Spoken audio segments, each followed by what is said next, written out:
आत्माओं की सांसें भी बिकती हैं अगर उन्हें खरीदने वाला कोई मिल जाए। 1000 साल पहले एक ऐसे साम्राज्य का राज था जहां दीवारों पर भी आंखें थीं और हवाओं में भी कानाफूसी। इस साम्राज्य का नाम था सूर्यलोक। राजा वीरभद्र, जिनकी तलवार की चमक से दुश्मन भी कांपते थे, अपने न्याय के लिए जाने जाते थे। लेकिन उनकी सबसे बड़ी कमजोरी थी उनकी इकलौती बेटी राजकुमारी अदिति। अदिति न केवल रूपवती थी बल्कि ज्ञान में भी उतनी ही पारंगत थी। वह सितारों की भाषा समझती थी और पुरानी पांडुलिपियों में छिपे रहस्यों को जानने की कोशिश करती थी। सूर्यलोक का सबसे बड़ा गौरव था सत्यमनी। यह एक ऐसा जादुई हीरा था जिसके बारे में कहा जाता था कि इसमें पूर्वजों की आत्माएं बसी हैं और यह केवल उस व्यक्ति को चमक दिखाता था जो पूर्ण रूप से शुद्ध हृदय का हो। सत्यमनी की चमक से ही राज्य का भाग्य तय होता था। लेकिन पिछले 100 सालों से सत्यमनी की चमक फीकी पड़ गई थी। पंडितों और ज्योतिषियों ने इसे एक बुरा शगुन माना और लोगों में यह डर फैल गया कि राजा का शासन खतरे में है। एक दिन जब अदिति सत्यमनी के पास ध्यान कर रही थी, उसने एक अजीब सी फुसफुसाहट सुनी। यह कोई आवाज नहीं थी बल्कि एक विचार था जो उसके दिमाग में गूंज रहा था, सत्यमनी झूठ बोलता है। यह सुनकर अदिति चौंक गई। क्या कोई इतना दुस्साहसी हो सकता है कि सत्यमनी को झूठा कहे? उसने ध्यान से उस फुसफुसाहट को सुना और पाया कि यह आवाज कहीं और से नहीं बल्कि सत्यमनी के भीतर से ही आ रही थी। यह एक ऐसा रहस्य था जिसने अदिति के मन में तूफान ला दिया। उसने अपने पिता से इस बारे में बात करने की कोशिश की, लेकिन राजा वीरभद्र ने इसे सिर्फ उसका भ्रम मानकर टाल दिया। राजा, जो अपनी प्रतिष्ठा और सदियों पुरानी परंपराओं को लेकर बहुत गंभीर थे, यह मानने को तैयार नहीं थे कि सत्यमनी में कुछ गड़बड़ है। उनके लिए सत्यमनी उनके पूर्वजों की विरासत और उनके शासन की वैधता का प्रतीक था। लेकिन अदिति की खोज यहीं खत्म नहीं हुई। उसे यकीन था कि यह सिर्फ एक भ्रम नहीं बल्कि एक चेतावनी है। एक ऐसी चेतावनी जो राज्य के भविष्य को लेकर है। उसने गुप्त रूप से सत्यमनी के इतिहास की पड़ताल शुरू की। वह उन पुरानी और धूल भरी किताबों को खंगालने लगी जिन्हें सिर्फ सबसे विद्वान पंडितों को ही पढ़ने की इजाजत थी। उसकी इस खोज में उसे एक बूढ़े और अंधे पंडित दामोदर का पता चला। दामोदर ने एक बार सत्यमनी के बारे में कुछ संदेह व्यक्त किए थे, जिसके लिए उन्हें मंदिर से निकाल दिया गया था। अदिति ने भेष बदलकर दामोदर से मिलने का फैसला किया। वह एक साधारण ग्रामीण लड़की का वेश धारण कर शहर के बाहरी हिस्से में गई, जहां दामोदर एक छोटे से झोपड़े में रहते थे। दामोदर ने अदिति के कदमों की आहट सुनी और अपनी अंधापन के बावजूद उन्होंने उसकी शाही चाल को पहचान लिया। कौन हो तुम, राजकुमारी? दामोदर ने सीधे पूछ लिया। अदिति चौंक गई। मैं कोई राजकुमारी नहीं हूँ, उसने हकलाते हुए कहा। दामोदर मुस्कुराए। राजशाही की खुशबू मिट्टी की खुशबू से अलग होती है। तुम यहाँ क्यों आई हो बेटी? क्या तुम्हें भी सत्यमनी में कुछ झूठ नजर आया? इस सवाल ने अदिति को हिला दिया। दामोदर ने भी वही महसूस किया था जो उसने। इस तरह अदिति की गुप्त यात्रा शुरू हुई, एक ऐसी यात्रा जो न केवल सत्यमनी के रहस्य को उजागर करने वाली थी, बल्कि सूर्यलोक के अस्तित्व पर भी सवाल उठाने वाली थी। पंडित दामोदर ने अपनी सूखी हुई आंखें अदिति की तरफ घुमाईं। सत्यमनी, वह एक पत्थर नहीं राजकुमारी, वह एक बंधन है, एक ऐसा बंधन जो सदियों से इस राज्य को जकड़े हुए है। दामोदर की आवाज में एक गहरा दर्द था। उन्होंने अदिति को अपने जीवन की कहानी सुनाई। मेरे पूर्वज सत्यमनी के पहले पुजारी थे। उन्होंने मुझे सिखाया कि यह हीरा सिर्फ एक प्रतीक नहीं, बल्कि एक जीवंत सत्ता है। एक दिन जब मैं सत्यमनी के पास ध्यान कर रहा था, मैंने भी वही फुसफुसाहट सुनी जो तुमने सुनी है। सत्यमनी झूठ बोलता है। मैं यह सुनकर डर गया और मैंने अपने गुरु महापुरोहित चंद्रगुप्त से इस बारे में बात की। चंद्रगुप्त ने मेरी बात को हंसी में उड़ा दिया, लेकिन मैंने हार नहीं मानी और अपनी पड़ताल जारी रखी। मैंने पुरानी पांडुलिपियों को खंगाला और एक ऐसी सच्चाई का पता लगाया जिसने मेरे रोंगटे खड़े कर दिए। सत्यमनी को किसी ने नहीं बनाया था, बल्कि यह एक उल्कापिंड था जो हजारों साल पहले इस धरती पर गिरा था। इस उल्कापिंड में एक अद्भुत शक्ति थी जो मन को नियंत्रित कर सकती थी। हमारे पूर्वजों ने इस शक्ति का उपयोग राज्य की एकता बनाए रखने के लिए किया। शुरुआत में यह एक अच्छा विचार था। राजा की हर बात को सत्यमनी की पवित्रता से जोड़ा गया। लोगों को यह विश्वास दिलाया गया कि सत्यमनी की चमक ही उनके भाग्य का निर्धारण करती है।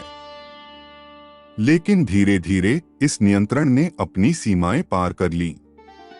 महापुरोहितों ने सत्यमनी की शक्ति का दुरुपयोग करना शुरू कर दिया। उन्होंने अपनी व्यक्तिगत इच्छाओं को ईश्वरीय आदेश का नाम दिया। जो लोग उनके खिलाफ बोलते थे, उन्हें सत्यमनी के खिलाफ घोषित कर दिया जाता था और राज्य से बाहर निकाल दिया जाता था। अदिति की आंखें यह सुनकर चौड़ी हो गईं। तो क्या सत्यमनी की फीकी चमक भी एक षड्यंत्र है? दामोदर ने सिर हिलाया। हाँ, यह एक षड्यंत्र है, लेकिन यह उतना सरल नहीं जितना तुम सोच रही हो। यह सिर्फ महापुरोहितों का खेल नहीं है। इसमें और भी गहरे राज छिपे हैं। मुझे संदेह है कि खुद महापुरोहित चंद्रगुप्त के भी हाथ में यह शक्ति पूरी तरह से नहीं है। यह शक्ति किसी और द्वारा नियंत्रित की जा रही है। अदिति ने अपनी सांस रोकी। कौन? दामोदर ने धीरे से कहा, एक गुप्त संगठन जिसका नाम है कालगति। वे खुद को समय का प्रहरी मानते हैं। उनका मानना है कि धर्म और परंपराओं के नाम पर मानव जाति को नियंत्रित करना उनकी नियति है। वे ही सत्यमनी के असली मालिक हैं। अचानक दामोदर के चेहरे पर एक अजीब सा भाव आया। उनकी आंखें, जो हमेशा खाली दिखती थीं, उनमें एक चमक दिखाई दी। मुझे पता है कि तुम क्या सोच रही हो, राजकुमारी। तुम सोच रही हो कि तुम इस षड्यंत्र का पर्दाफाश कर दोगी और अपने पिता को बचा लोगी। लेकिन तुम गलत हो। तुम्हारे पिता भी इस जाल का हिस्सा हैं। अदिति को यह सुनकर गहरा धक्का लगा। नहीं, मेरे पिता, वह कभी ऐसा नहीं कर सकते। तुम्हारे पिता एक अच्छे इंसान हैं, दामोदर ने कहा, लेकिन वह भी सत्यमनी की शक्ति से प्रभावित हैं। वह मानते हैं कि वह जो कुछ भी कर रहे हैं, वह राज्य की भलाई के लिए है। उन्हें यह नहीं पता कि वह सिर्फ एक कठपुतली हैं। दामोदर की बात सुनकर अदिति के मन में एक गहरा दर्द उठा।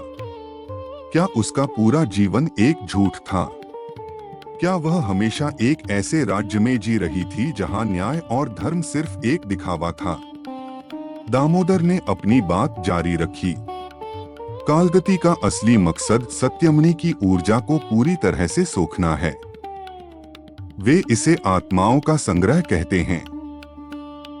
यह ऊर्जा उन्हें अमरता और असीमित शक्ति प्रदान करेगी। एक बार जब यह प्रक्रिया पूरी हो जाएगी, तो सूर्यलोक एक उजाड़ भूमि बन जाएगा। अदिति ने दामोदर से पूछा, तो क्या कोई तरीका नहीं है? क्या हम इस षड्यंत्र को नहीं रोक सकते? दामोदर ने निराशा से सिर हिलाया। एक ही तरीका है, विभाजन की तलवार। यह एक प्राचीन तलवार है जिसे सदियों पहले कालगति के ही एक बागी सदस्य ने छिपा दिया था। यह तलवार सत्यमनी की ऊर्जा को विभाजित कर सकती है, जिससे उसका असर खत्म हो जाएगा। लेकिन उस तलवार को ढूंढना लगभग असंभव है, दामोदर ने कहा। उसकी कोई भी जानकारी किसी पांडुलिपि में दर्ज नहीं है। सिर्फ एक ही व्यक्ति उसका रहस्य जानता था और वह महापुरोहित चंद्रगुप्त के पूर्वज थे। अदिति ने अचानक दामोदर के चेहरे की तरफ देखा। तो क्या आप जानते हैं कि वह कहाँ है? दामोदर ने धीरे से सिर हिलाया। मुझे पता नहीं, लेकिन मुझे उस जगह का पता लगाने का एक तरीका पता है। कैसे? अदिति ने उत्सुकता से पूछा। एक पहेली। यह एक पहेली है जिसे मेरे पूर्वजों ने एक गुप्त कोड में लिखा था। यह पहेली हमें विभाजन की तलवार तक ले जाएगी, लेकिन यह इतनी कठिन है कि इसे हल करना लगभग नामुमकिन है। अदिति ने कहा, अगर यह राज्य को बचा सकती है तो मैं इसे हल करूंगी। मुझे वह पहेली दीजिए। दामोदर ने एक गहरी सांस ली और अपनी आंखें बंद कर लीं। उन्होंने एक मंत्र का जाप किया और उनके हाथ से एक पुराना और जीर्ण-शीर्ण कागज का टुकड़ा प्रकट हुआ। यह कागज का टुकड़ा नहीं, बल्कि मेरे पूर्वज की आत्मा का हिस्सा है, दामोदर ने कहा। इसे छूते ही तुम्हें पहेली सुनाई देगी। लेकिन याद रखना राजकुमारी, यह सफर आसान नहीं होगा।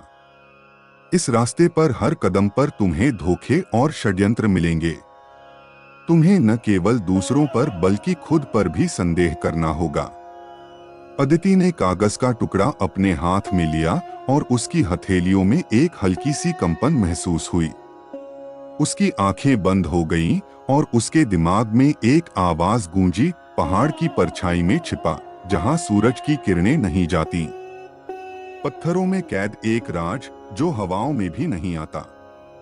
वहां है वह तलवार जो समय को भी काटती है। अदिति ने आंखें खोलीं और दामोदर की तरफ देखा। यह पहेली तो मेरे राज्य के बारे में है। यह सब कुछ मेरे सामने हो रहा है और मुझे पता ही नहीं चला। दामोदर ने मुस्कुराते हुए कहा, तुम्हारी यात्रा अब शुरू होती है, राजकुमारी। तुम अपनी सच्चाई की तलाश में हो। अब जाओ और अपनी किस्मत खुद लिखो। पहेली को सुलझाने का पहला कदम था पहाड़ की परछाई। सूर्यलोक के साम्राज्य में एक विशाल पर्वत श्रृंखला थी जिसे अमरगिरी कहते थे। यह पर्वत इतने ऊंचे थे कि उनकी परछाई दोपहर में भी घाटी को ढक लेती थी। अदिति ने तुरंत समझ लिया कि उसे वहीं जाना होगा, लेकिन यह इतना आसान नहीं था। अमरगिरी को आत्माओं का निवास भी कहा जाता था और वहां जाने की किसी को इजाजत नहीं थी। अफवाहें थीं कि वहां बुरी आत्माएं रहती हैं और जो कोई भी वहां जाता है वह कभी वापस नहीं आता। अदिति ने अपनी यात्रा गुप्त रूप से शुरू की। उसने एक बार फिर साधारण वेश धारण किया और महल से बाहर निकली। उसके घोड़े का नाम नीलकंठ था, जो राजा का सबसे तेज और वफादार घोड़ा था। नीलकंठ पर सवार होकर वह अमरगिरी की तरफ बढ़ चली। जैसे जैसे वह पर्वत के करीब पहुंचती गई, हवा में एक अजीब सी ठंडक और सन्नाटा पसरने लगा। सूरज की रोशनी भी फीकी पड़ने लगी और पेड़ पौधों ने अपना रंग खो दिया। अचानक नीलकंठ रुक गया। आगे का रास्ता पूरी तरह से एक काली धुंध से ढका हुआ था। यह कोई सामान्य कोहरा नहीं था, बल्कि ऐसा लग रहा था जैसे यह धुंध खुद सांस ले रही हो। अदिति को यह देखकर अजीब लगा। उसने नीलकंठ से आगे बढ़ने को कहा, लेकिन घोड़ा डर के मारे हिल भी नहीं रहा था। तभी धुंध से एक आकृति बाहर आई। यह एक बूढ़ा सन्यासी था, जिसकी आंखें पूरी तरह से सफेद थीं और उसके होठों पर एक भयानक मुस्कान थी। कहाँ जा रही हो, राजकुमारी? उसने एक ठंडी और खुरदरी आवाज में पूछा। तुम्हारी यह यात्रा तुम्हें सिर्फ मौत तक ले जाएगी। अदिति ने अपनी तलवार निकाली। तुम कौन हो? उसने पूछा। सन्यासी हंसने लगा। मैं इस पर्वत का रक्षक हूँ। मैं उन सभी आत्माओं का रखवाला हूँ जिन्हें सत्यमणि ने कैद किया है। अदिति ने उसकी बात पर ध्यान नहीं दिया और अपनी तलवार घुमाते हुए आगे बढ़ने लगी। मुझे जाने दो। सन्यासी ने सिर्फ अपनी उंगली उठाई और अदिति की तलवार उसके हाथ से छूटकर जमीन पर गिर गई। वह पूरी तरह से शक्तिहीन महसूस कर रही थी। सन्यासी ने उसकी तरफ कदम बढ़ाया। तुम बहुत निर्दोष हो बेटी। तुम सोचती हो कि तुम इस राज्य को बचा सकती हो, लेकिन तुम नहीं जानती कि तुम सिर्फ एक खेल का हिस्सा हो। अचानक धुंध से एक और आकृति बाहर आई।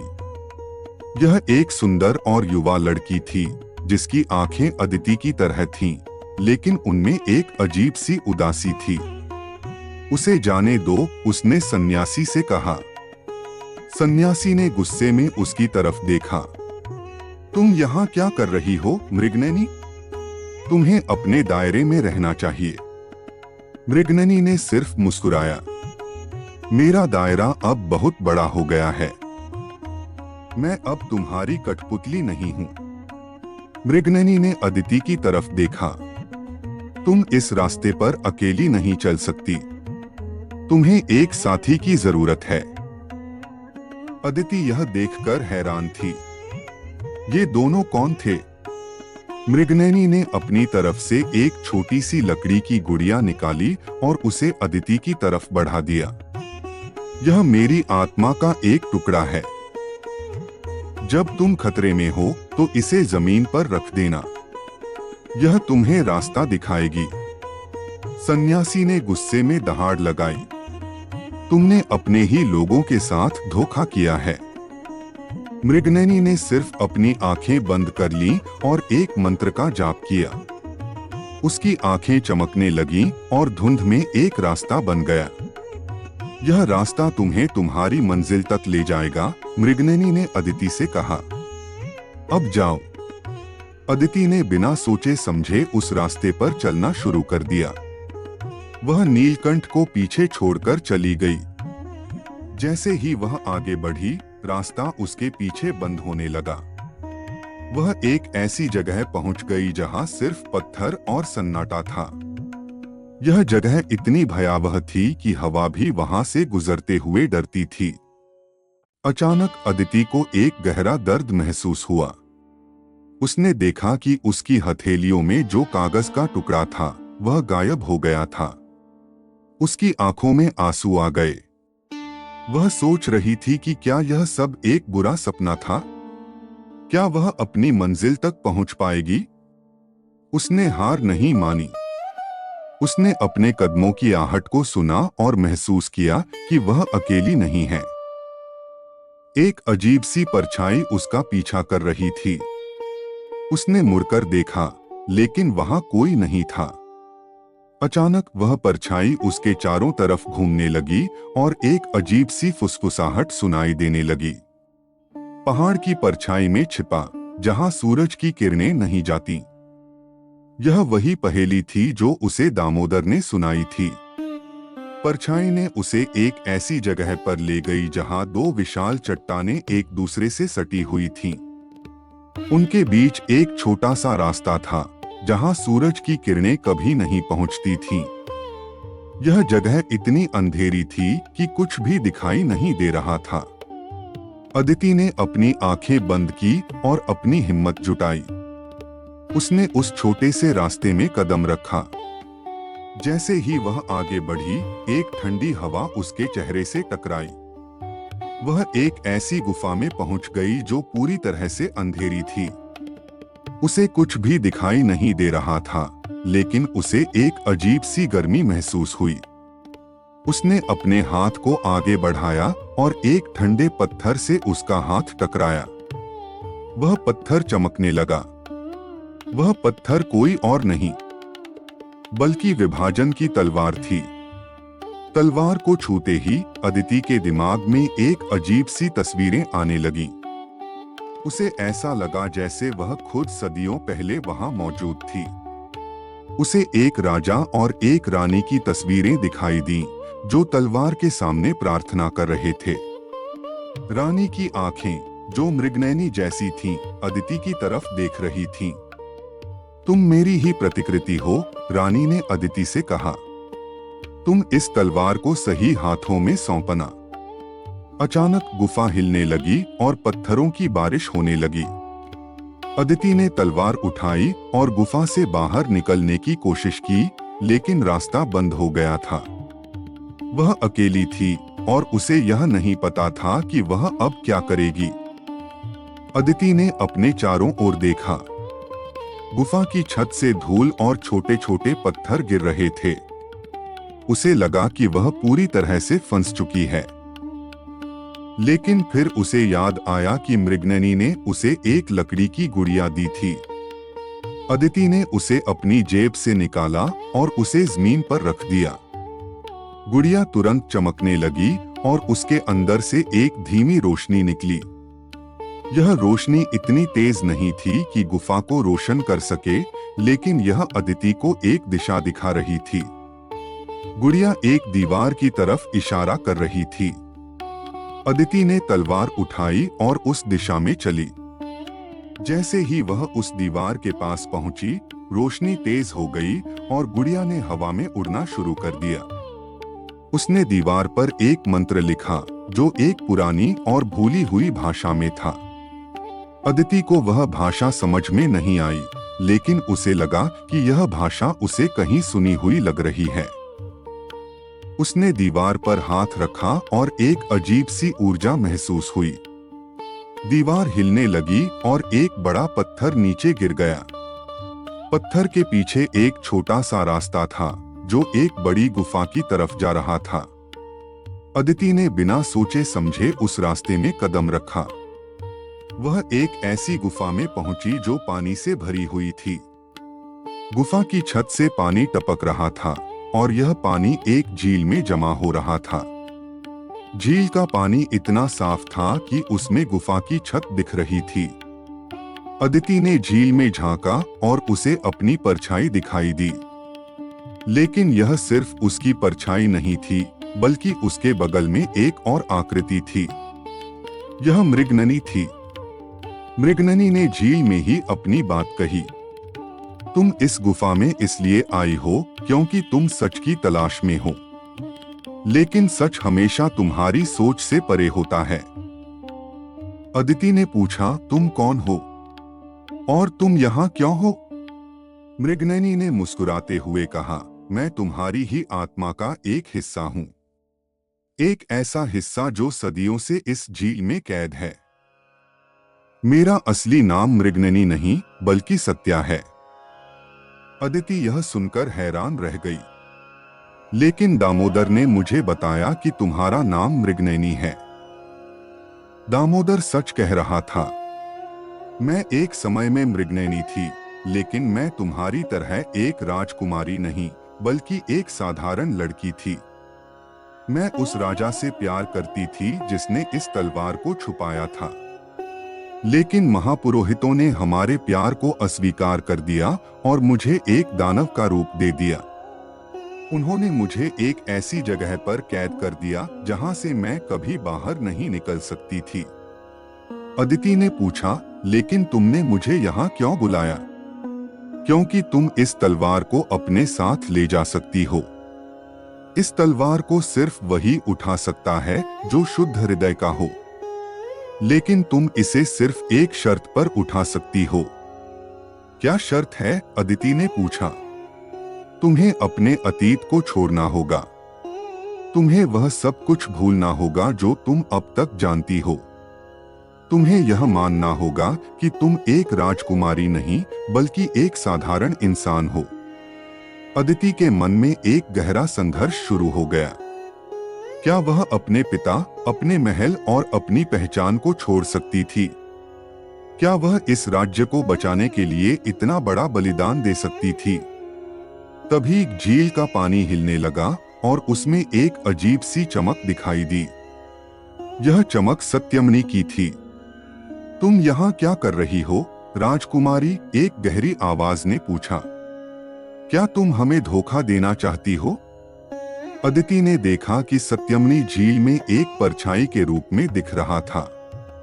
यह परछाई एक बूढ़े आदमी की थी, जिसकी आंखें पूरी तरह से काली थीं। तुम हमें नहीं हरा सकती, उसने कहा। तुम्हारा भाग्य पहले से ही लिखा जा चुका है। अदिति ने अपनी हिम्मत जुटाई। मेरा भाग्य सिर्फ भगवान ही लिख सकते हैं, तुम नहीं। सत्यमनी की परछाई हंसने लगी। यह सब झूठ है राजकुमारी। भगवान भी वही करते हैं जो हम उन्हें करने के लिए कहते हैं। तुम्हारा जीवन, तुम्हारी पहचान, सब कुछ हमारा बनाया हुआ है। अदिति ने अपनी आंखें बंद की। उसने अपने अंदर एक अजीब सी ताकत महसूस की। यह ताकत उसे अपने अतीत को छोड़ने के लिए कह रही थी। उसने अपनी पहचान, अपने पिता, अपने महल, सब कुछ छोड़ दिया। उसने अपनी आंखों में आंसू आने दिए और उसने कहा, मैं अब एक राजकुमारी नहीं हूँ। मैं अब सिर्फ एक इंसान हूँ जिसका नाम अदिति है। जैसे ही उसने यह कहा, झील का पानी शांत हो गया और सत्यमनी की परछाई गायब हो गई। मृगनयनी ने मुस्कुराते हुए कहा, तुमने अपनी शर्त पूरी कर ली है। अब तुम इस तलवार को उठा सकती हो। अदिति ने अपनी तलवार को उठाया और वह तुरंत चमकने लगी। तलवार पर एक अजीब सा चिन्ह था जो एक उल्कापिंड जैसा दिख रहा था। यह वही उल्कापिंड था जो हजारों साल पहले इस धरती पर गिरा था। अदिति ने गुड़िया की तरफ देखा और उसे एक आवाज सुनाई दी, तुम्हें अब महल में वापस जाना होगा।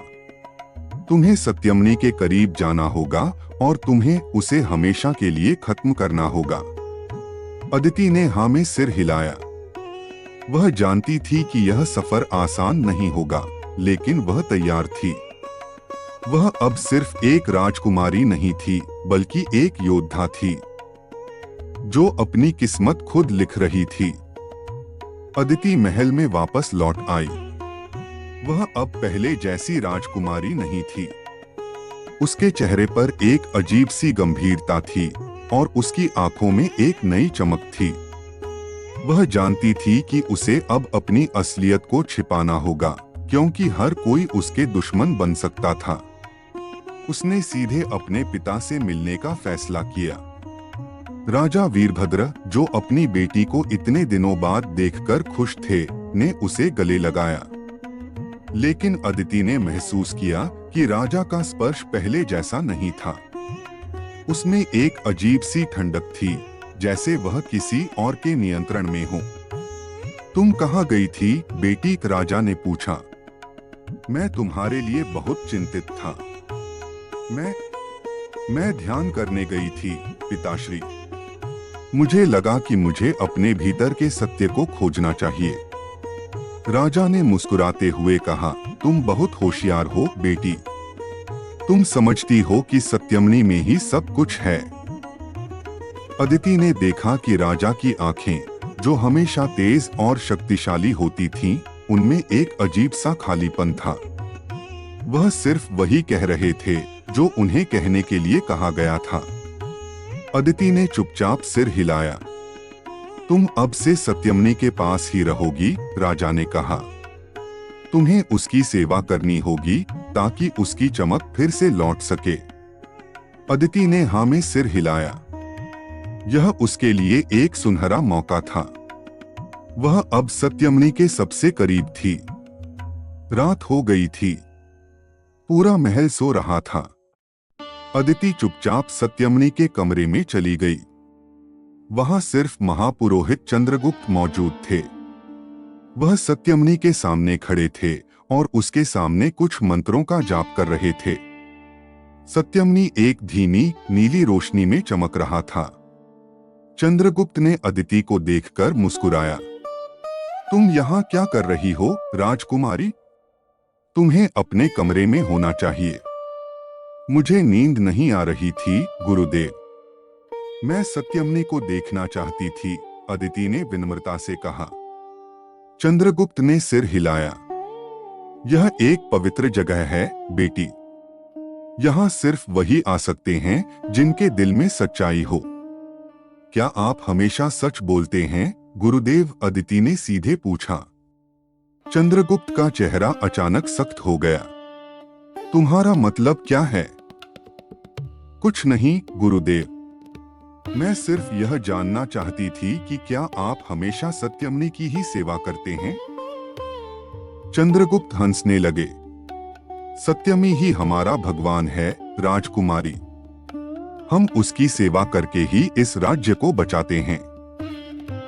अदिति ने अपनी आंखें बंद की और अपनी सांस रोकी। उसने अपनी जेब से विभाजन की तलवार निकाली।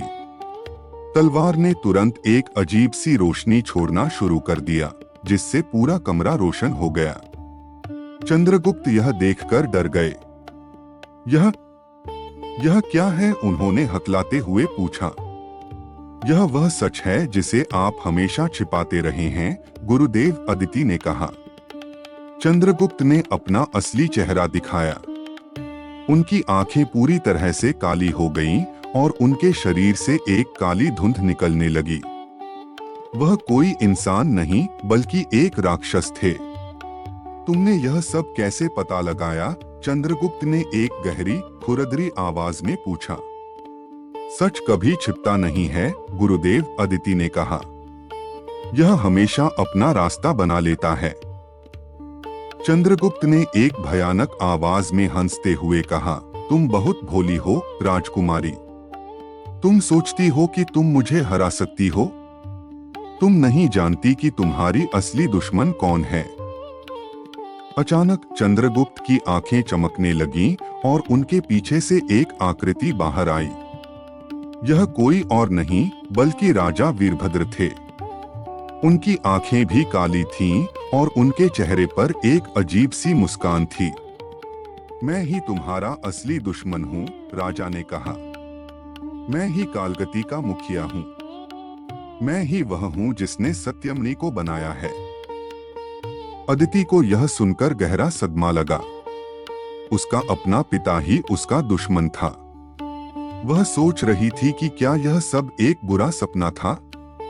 राजा ने अपनी तलवार निकाली और अदिति की तरफ दौड़े।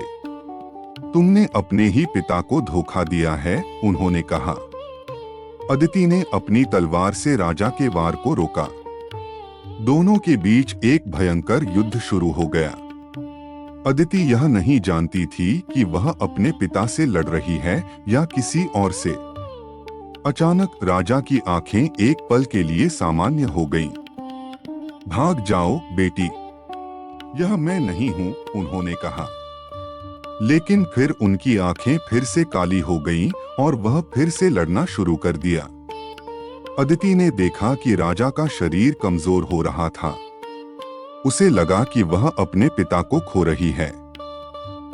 उसने अपनी तलवार उठाई और उसे राजा के सिर पर घुसा दिया। राजा की आंखों से एक अजीब सी रोशनी निकली और उनका शरीर हवा में उड़ने लगा। वह एक ऐसी धूल में बदल गए जो हवा में उड़ रही थी। अदिति रोने लगी। वह जानती थी कि उसने अपने ही पिता को मार दिया है। लेकिन फिर उसे याद आया कि राजा ने उससे कहा था कि वह यह नहीं है। तो फिर कौन था? अचानक हवा में एक फुसफुसाहट सुनाई दी। तुम्हें अपने ही पिता को मारना था, तभी तुम अपने असली मकसद को पूरा कर सकती थी। अदिति ने चारों तरफ देखा, लेकिन वहां कोई नहीं था। यह आवाज हवा में थी। मैं कौन हूं? अदिति ने पूछा। तुम वही हो जिसने इस पूरे षड्यंत्र को बनाया है, आवाज ने कहा। तुम ही कालगति की मुखिया हो। अदिति यह सुनकर चौंक गई। नहीं, यह झूठ है। तुम्हारी आत्मा, तुम्हारी पहचान, सब कुछ हमने बनाया है। तुम सिर्फ एक कठपुतली हो, आवाज ने कहा। अब तुम उस तलवार को उठाओ और सत्यमनी को खत्म करो। तभी तुम अपनी असली पहचान को जान पाओगी। अदिति ने अपनी तलवार उठाई और सत्यमनी की तरफ बढ़ी। वह जानती थी कि उसे अब एक फैसला लेना होगा, एक ऐसा फैसला जो उसके जीवन को हमेशा के लिए बदल देगा। अदिति ने विभाजन की तलवार को हवा में उठाया। तलवार की चमक से पूरा कमरा रोशन हो गया। सत्यमनी, जो अब तक धीमी गति से चमक रहा था, अब तेजी से धड़कने लगा, जैसे किसी जीवित प्राणी का दिल हो। उसकी नीली रोशनी और तेज हो गई और वह हवा में उड़ने लगा। सत्यमनी ने एक गहरी, गूंजती हुई आवाज में बात करना शुरू किया। तुम मुझे नहीं हरा सकती, अदिति। मैं तुमसे पहले भी था और तुम्हारे बाद भी रहूंगा। मैं इस राज्य का दिल हूं। अदिति ने अपनी सांस रोकी और अपनी तलवार को और भी मजबूती से पकड़ा। तुम दिल नहीं हो, सत्यमनी। तुम सिर्फ एक बंधन हो जिसने लोगों की आजादी छीन ली है। अदिति ने अपनी पूरी ताकत से तलवार को सत्यमनी की तरफ फेंका। तलवार एक बिजली की तरह हवा में उड़ गई और सत्यमनी से टकरा गई। एक भयानक आवाज हुई और सत्यमनी दो हिस्सों में टूट गया। उसकी नीली रोशनी गायब हो गई और उसके टुकड़े जमीन पर गिर गए। कमरे में पूरी तरह से अंधेरा छा गया। सिर्फ विभाजन की तलवार की चमक ही बाकी थी। अचानक सत्यमनी के दोनों टुकड़ों से काली धुंध निकलने लगी और धुंध में से कई आकृतियां बाहर आईं। यह वही कालगति के सदस्य थे जिनका दामोदर ने जिक्र किया था।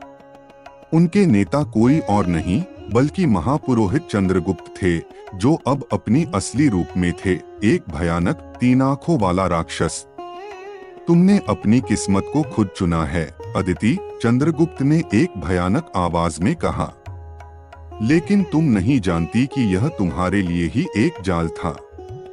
अचानक चंद्रगुप्त की आंखें चमकने लगीं और उन्होंने अपनी शक्ति का उपयोग किया। अदिति को लगा कि उसका सिर फट जाएगा। उसकी आंखों के सामने कई भयानक तस्वीरें आने लगीं। उसे एक ऐसा जीवन दिखाई दिया जो उसने कभी नहीं जिया था। उसे यह दिखाया गया कि वह एक साधारण गांव की लड़की थी जिसका नाम दीपिका था।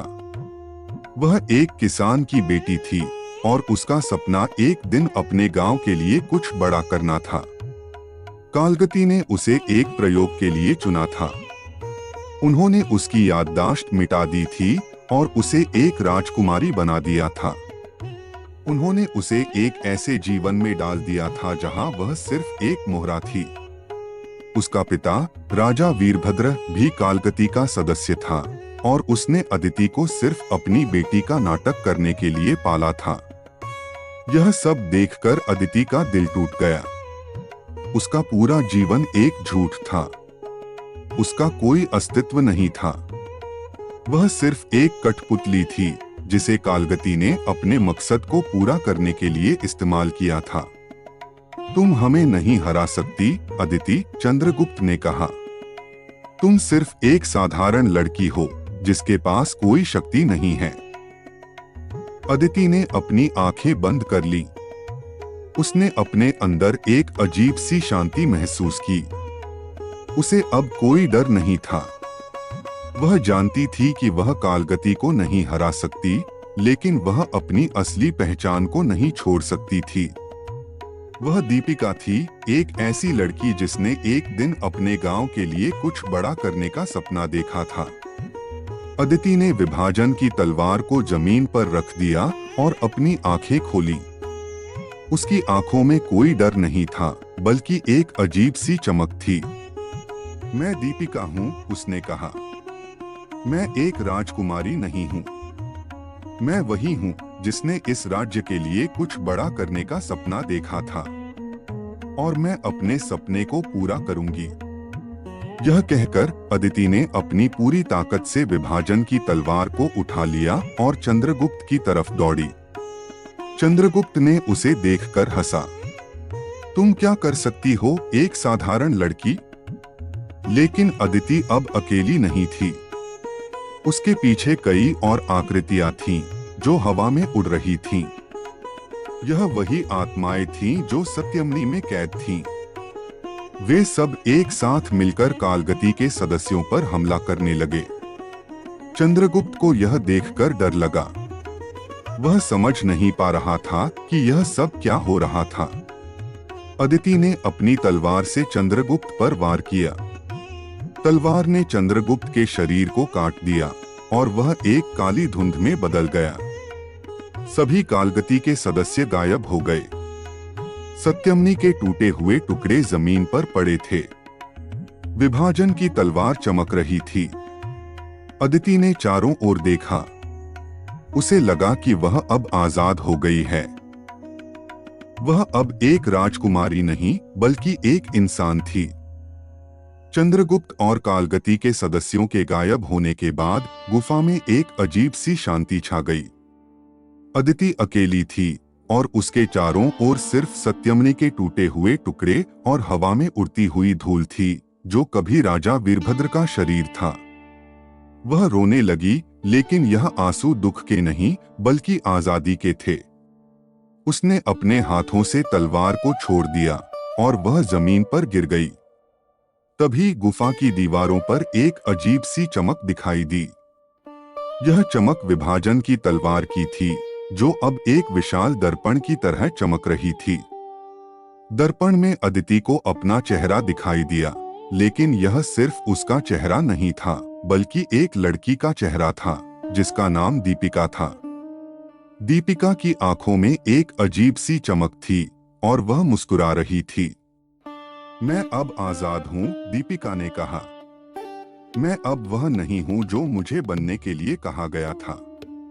अचानक गुफा के बाहर से एक आवाज आई। यह आवाज दामोदर की थी। राजकुमारी, क्या तुम ठीक हो? अदिति ने अपनी आंखें पोंछी और गुफा से बाहर निकली। दामोदर, जो अब तक बाहर इंतजार कर रहे थे, अपनी आंखों में एक अजीब सी चमक के साथ उसकी तरफ देखने लगे। तुम तो देख सकते हो? अदिति ने आश्चर्य से पूछा। हाँ, दामोदर ने कहा। सत्यमनी का बंधन टूट गया है और अब मेरी आंखें खुल गई हैं। दामोदर ने अदिति को गले लगाया। तुमने वह किया जो कोई नहीं कर पाया। तुमने कालगति को हरा दिया। अचानक दोनों ने देखा कि अमरगिरी पर्वत पर एक अजीब सी रोशनी चमक रही थी। यह रोशनी किसी और की नहीं बल्कि उन सभी आत्माओं की थी जो सत्यमनी में कैद थीं। वे सब अब आजाद हो गए थे और अपने घरों को वापस लौट रहे थे। अदिति और दामोदर महल में वापस लौट आए। सूर्यलोक में अब कोई राजा नहीं था, कोई रानी नहीं थी और कोई महापुरोहित नहीं था। लेकिन वहां अब आजादी थी। लोगों को अब यह पता चल गया था कि सत्यमनी सिर्फ एक झूठ था, लेकिन उन्होंने अपने पूर्वजों की विरासत को नहीं छोड़ा। उन्होंने सत्यमनी के टूटे हुए टुकड़ों को एक साथ जोड़ा और उन्हें एक मंदिर में रख दिया, ताकि वे हमेशा याद रखें कि उन्हें अपनी आजादी को नहीं छोड़ना चाहिए। अदिति ने अब अपना जीवन एक साधारण इंसान की तरह जीना शुरू कर दिया। उसने एक स्कूल खोला जहां वह बच्चों को पढ़ाती थी कि वे हमेशा अपने दिल की सुने और अपने सपनों को पूरा करें। एक दिन एक बच्चा अदिति से पूछा, अदिति, क्या तुमने कभी किसी राजा को देखा है? अदिति ने मुस्कुराते हुए कहा, हाँ, मैंने देखा है। और मुझे लगता है कि हर कोई अपने दिल में एक राजा होता है। इस कहानी की नैतिकता यह है कि सच्चाई और आजादी से बढ़कर कोई भी धर्म या परंपरा नहीं है। अदिति ने पाया कि उसकी पूरी पहचान, उसका जीवन और उसका शाही परिवार सब कुछ एक गहरा षड्यंत्र था, जिसे कालगति ने अपने मकसद को पूरा करने के लिए रचा था। लेकिन इस सच्चाई का सामना करने के बाद उसने अपनी असली पहचान दीपिका को स्वीकार किया और यही उसकी सबसे बड़ी ताकत बन गई। विभाजन की तलवार सिर्फ एक हथियार नहीं बल्कि उसकी आत्मा का प्रतीक बन गई, जिसने न केवल कालगति के झूठ को खत्म किया बल्कि उन सभी आत्माओं को भी आजाद किया जो सदियों से कैद थीं। अगर आप भी अपनी पहचान की तलाश में हैं, तो इस कहानी को लाइक करें और कमेंट में बताएं कि आपके लिए सच्चाई का क्या मतलब है। और ऐसी ही और कहानियों के लिए हमारे चैनल को सब्सक्राइब करें ताकि आप कभी भी एक नई कहानी को मिस न करें।